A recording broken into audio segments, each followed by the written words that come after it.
Standing here, I feel the weight of this moment, but I choose to speak my truth with courage. Welcome to Wordflix, where we bring you the most heartfelt, emotional stories that touch your soul and stay with you long after the video ends. If you're someone who believes in second chances, in love that heals broken hearts, and in the quiet strength of single parents, then this story is for you. Hit that like button right now if you're ready for something real, something raw, and something beautiful. And if you want more stories like this every week, stories that make you laugh, cry, and believe again, please subscribe and turn on notifications so you never miss an upload. Let's dive in. The ballroom glittered like a stolen piece of the night sky, crystal chandeliers dripping light, champagne flutes catching every flicker, laughter floating above the low hum of a string quartet.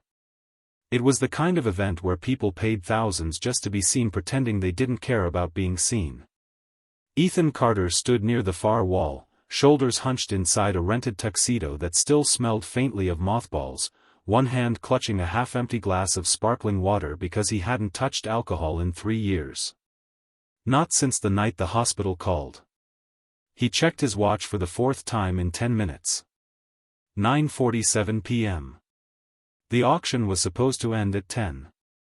He could slip out during the last round, catch the late train home, and be back before his 8-year-old daughter, Lily, woke up screaming from another nightmare. Mrs. Delgado, the neighbor who babysat, had promised to stay until midnight, but Ethan hated asking for favors. He hated needing them even more. He edged toward the side exit, weaving past clusters of sequined gowns and tailored suits, when the microphone crackled. "Ladies and gentlemen," the hostess's voice rang out, warm and steady, the kind of voice that could quiet a room without trying.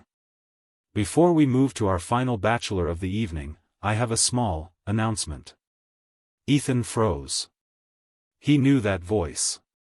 He hadn't heard it in almost a decade, but the way it curled around each word, gentle yet commanding, it was unmistakable. Dr. Nadia Malik stepped into the spotlight at the center of the stage.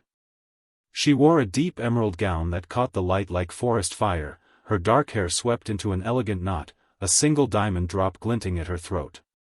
The same woman who had once sat across from him in a university library until 3 a.m., debating everything from poetry to physics, now stood before a room of strangers looking every bit the successful cardiologist she had become. Ethan's stomach dropped. He should have left earlier. He should have never come at all. Nadia smiled, small, almost shy, and lifted the microphone closer. "Tonight's final bachelor was supposed to be auctioned off for a dinner date. But I'm changing the rules." A ripple of surprised laughter and murmurs spread through the crowd. She looked straight out into the sea of faces, and somehow, her eyes found his in the back of the room. "Tonight," she said, voice softening, "I'm not bidding for a date. I'm bidding for him." The room stilled. Ethan felt every heartbeat in his throat. He wanted to run. He wanted to disappear. But his feet wouldn't move. Nadia continued, slower now, as if speaking only to him. "His name is Ethan Carter. He didn't sign up for this auction. He was dragged here by a friend who thought he needed a night out. He spent the entire evening trying to figure out how to leave early so he can get home to his daughter. And I know why he's so desperate to leave. Because he's still grieving. Because he still blames himself. Because he thinks he doesn't deserve anything good ever again." A hush fell over the ballroom. Ethan's glass trembled in his hand. "Ethan lost his wife 3 years ago," Nadia said quietly. "Cancer. She fought like hell, and he fought right beside her. When she passed, he didn't fall apart in public. He just kept going. For Lily.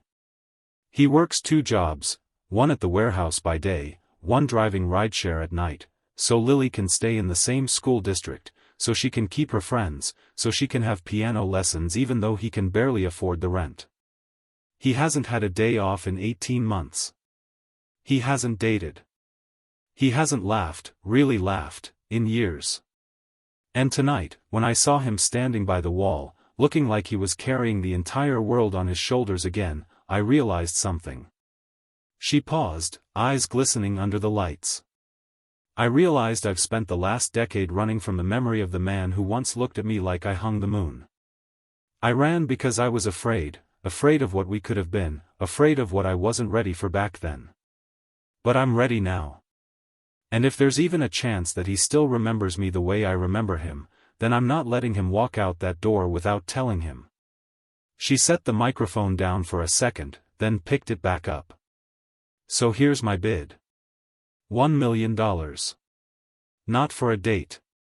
Not for charity. For the chance to sit across from him again. To listen. To apologize for disappearing all those years ago. To ask if maybe, just maybe, there's still room in his life for someone who's been waiting to come home. The room exploded. Applause. Gasps. Someone whistled. Phones were already out, recording. Ethan couldn't breathe.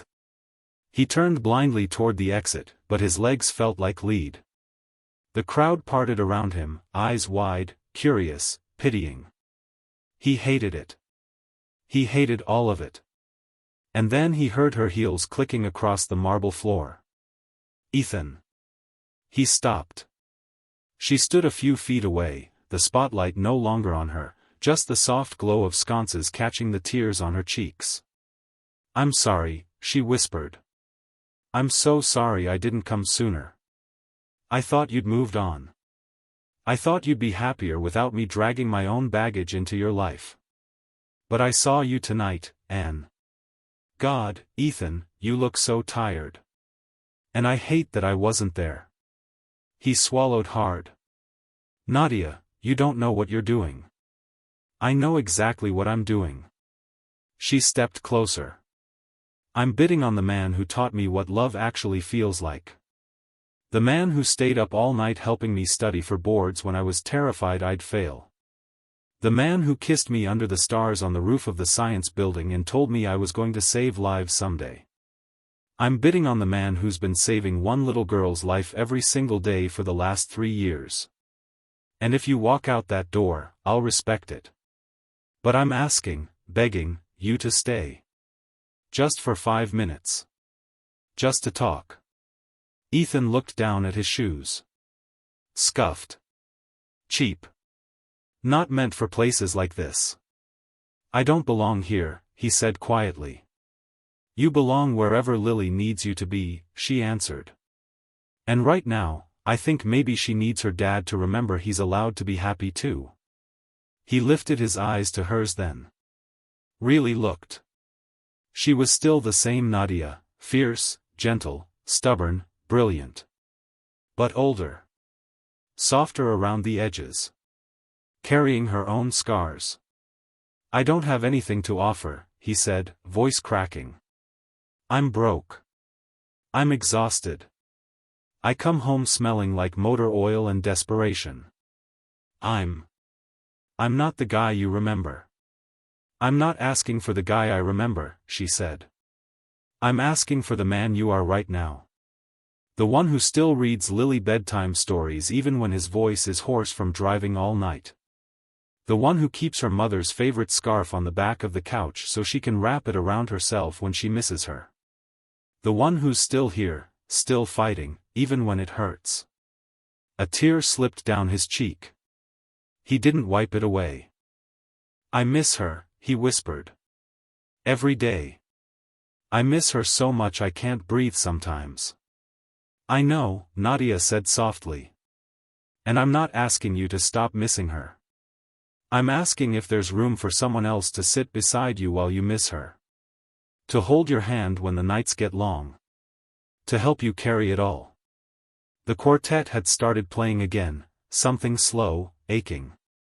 Around them, the gala had resumed, but no one was watching anymore. It was just the two of them in the middle of the chaos. Ethan took one shaky step forward. Then another.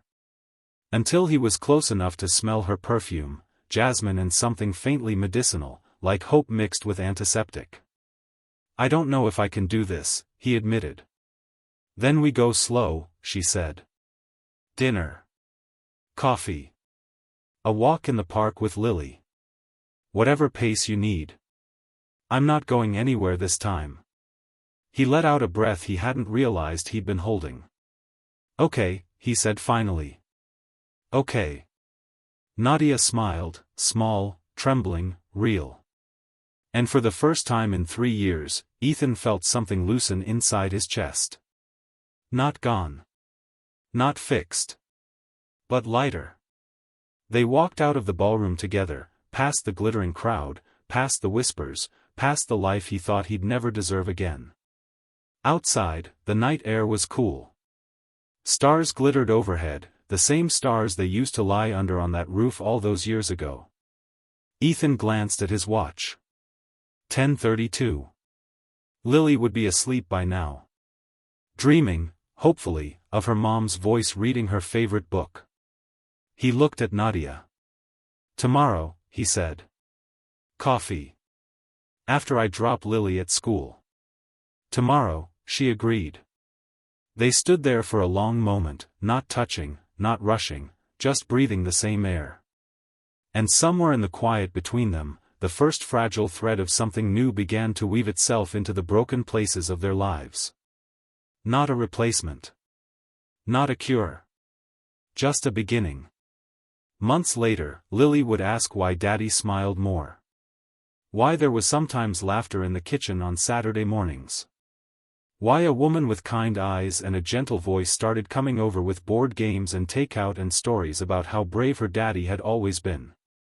And Ethan would tell her the truth. Because someone saw him, really saw him, when he thought no one ever would again.